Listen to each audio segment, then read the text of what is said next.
Salut à tous, c'est Cédric du French Channel et voici le Limited Black Edition Legacy Megazord des Mighty Morphin Power Rangers. Quand je me le suis procuré, je croyais qu'il n'était plus trouvable en magasin. Alors quand j'ai vu une boîte seule sur une tablette, j'ai pas hésité sachant que son prix monte rapidement une fois qu'il n'est achetable que sur le net. Donc sur le devant de cette belle boîte aux couleurs du produit, on peut voir l'écriteau en doré brillant qui reflète bien la lumière. Juste en haut, le collant exclusivité Toys R Us, le logo des Power Rangers ainsi qu'une annotation nous parlant de la fabrication en métal die-cast. On a au centre une photo du Megazord surplombant les photos de chacun des Zords. D'un côté, on a l'histoire des 5 héros ainsi qu'une photo. De l'autre, on a une description des Zords et plus bas, chose vraiment cool, les statistiques du Megazord dans la vraie vie. Saviez-vous qu'il pèse 172 000 livres? À l'arrière, on voit les deux modes possibles ainsi que les autres produits de Bandai pouvant se combiner avec celui-ci, soit le Dragon Zord et le Titanus. C'est un jouet de collection destiné aux 15 ans et plus. Alors je vous présente les 5 Zords une fois à l'extérieur de la boîte. Le Tyrannosaure, le Ptérodactyle, le Mastodonte, le Saber-Tooth Tiger et le Triceratops. Commençons donc avec le préféré de mon enfance, le Tyrannosaure. Le noir et le doré sont vraiment bien distribués. La bouche s'ouvre, révélant un collant représentant une espèce de canon. Les petites pattes supérieures peuvent bouger de haut en bas, mais c'est tout.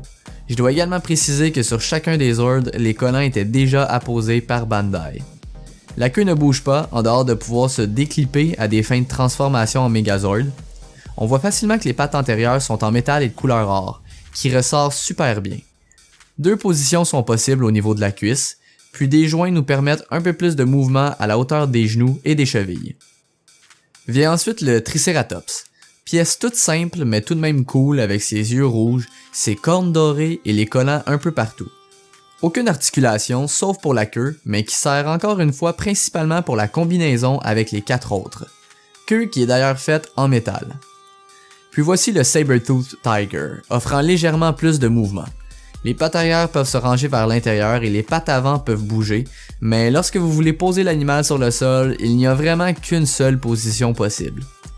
Même si je n'en vois pas trop l'utilité, les deux dents dorées peuvent bouger.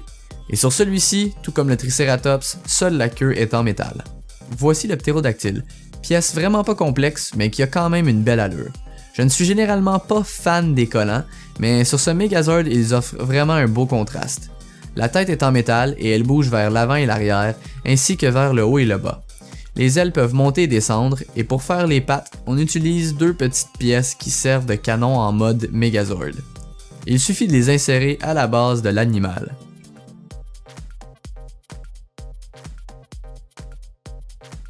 Finalement, le Mastodonte. Je l'aime vraiment beaucoup, c'est un bloc, donc on sait automatiquement que beaucoup de parties sont impliquées pendant la transformation.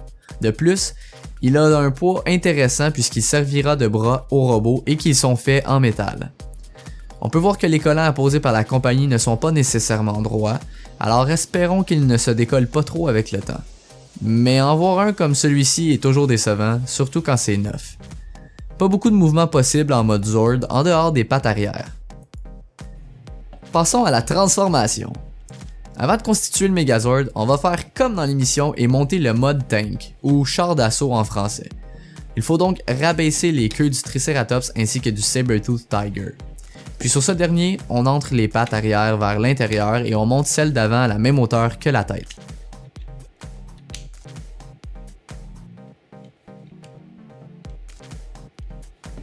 On prend ensuite le Tyrannosaure, puis on monte les pattes supérieures le plus haut possible.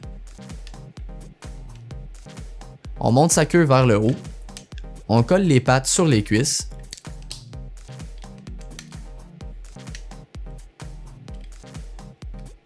puis on vient insérer les deux premiers animaux sur les deux pegs se trouvant sur les genoux.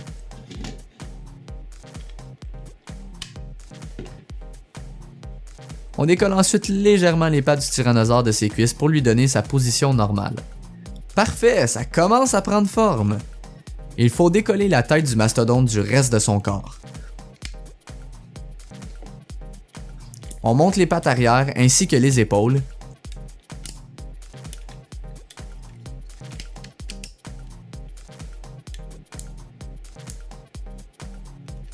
Puis on décolle les deux parties qui formeront les bras en les tirant vers l'extérieur.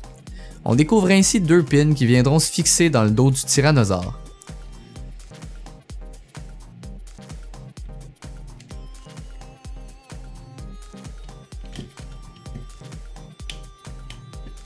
On verrouille le tout en clippant également les bras sur chaque côté de l'animal. Une fois cette étape complétée, il est possible de venir enclencher la queue du tyrannosaure dans le mastodonte. On monte ensuite les bras pour les mettre à l'horizontale.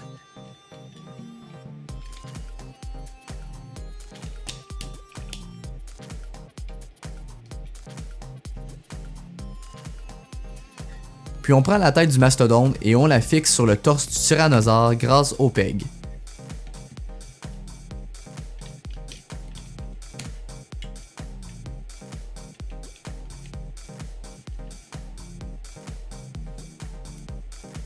On retire les pattes du ptérodactyle et on vient les insérer aux extrémités des bras.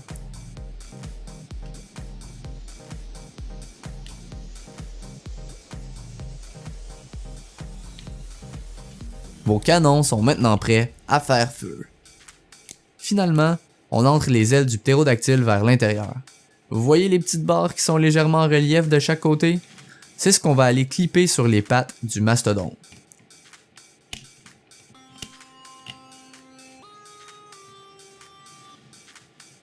Et voilà, vous avez le mode tank tel qu'aperçu avant chaque transformation et qui sait, peut-être est-ce de cette façon que vous préférerez le présenter. Il est temps de plonger au vif du sujet. Une fois en mode tank, il devient assez facile de passer au mode Megazord. On décroche la tête du mastodonte. On retire le ptérodactyle du dos. Puis on descend les 2 jambes afin d'obtenir une forme plus humanoïde.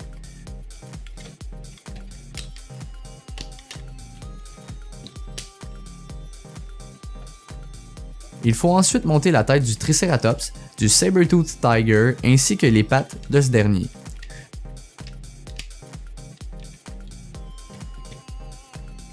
Vous pouvez baisser les bras et retirer les canons.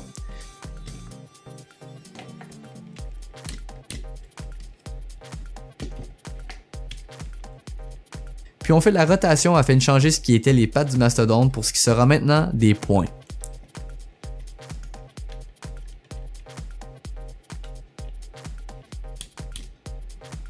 On ouvre le torse du tyrannosaure puis on entre sa tête à l'intérieur, découvrant ainsi le visage du robot.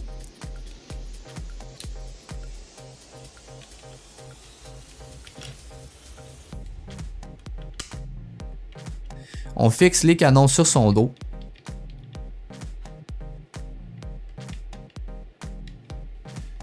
On entre la tête du ptérodactyle et on vient fixer le tout au niveau du torse.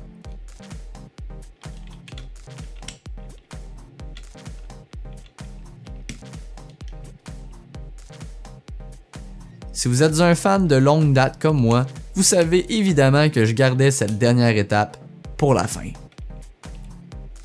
Le Megazord est maintenant assemblé. Il ne reste plus qu'à l'armer de ses accessoires. Donc la tête du mastodonte qui sert de bouclier sera prise en main par le bras gauche.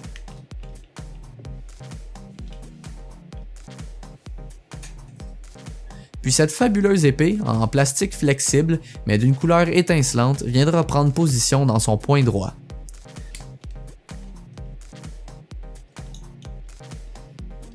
La poigne n'est pas super serrée, mais c'est juste parfait pour tenir solidement tout en pouvant pivoter d'un côté comme de l'autre. Il est donc là et il a fière allure, ce Megazord. Vous comprendrez qu'il n'y a pas beaucoup d'articulation en dehors de pouvoir monter et descendre les bras et de pouvoir légèrement bouger les jambes, mais c'est souvent le cas avec ce genre de jouet et honnêtement, qui achète ça pour les articulations de toute façon? Tout ce qu'on veut, c'est un robot badass partiellement fait en métal qui est plus lourd que n'importe quel autre jouet en plastique et qui transpire la qualité. C'est ce que nous offre Bandai avec celui-ci et je ne suis vraiment pas déçu. Alors voilà, c'est le Limited Black Edition Legacy Megazord des Mighty Morphin Power Rangers. J'en avais jamais eu de cette série et même si le collectionneur en moi mettra un jour la main sur l'original avec les 5 couleurs, je dois admettre au risque de me faire lancer des pierres que je le préfère de loin en noir et or. Il me paraît bien plus menaçant. Si vous avez aimé ma review, je vous invite fortement à appuyer sur le petit pouce levé, à commenter ce que vous pensez du Megazord et si c'est pas déjà fait, à vous abonner à ma chaîne afin de ne manquer aucune review des jouets les plus chouettes. Vous pouvez également me trouver sur Facebook, Twitter et Instagram aux liens qui sont accessibles dans la boîte ci-dessous. Et je vous dis à la prochaine fois!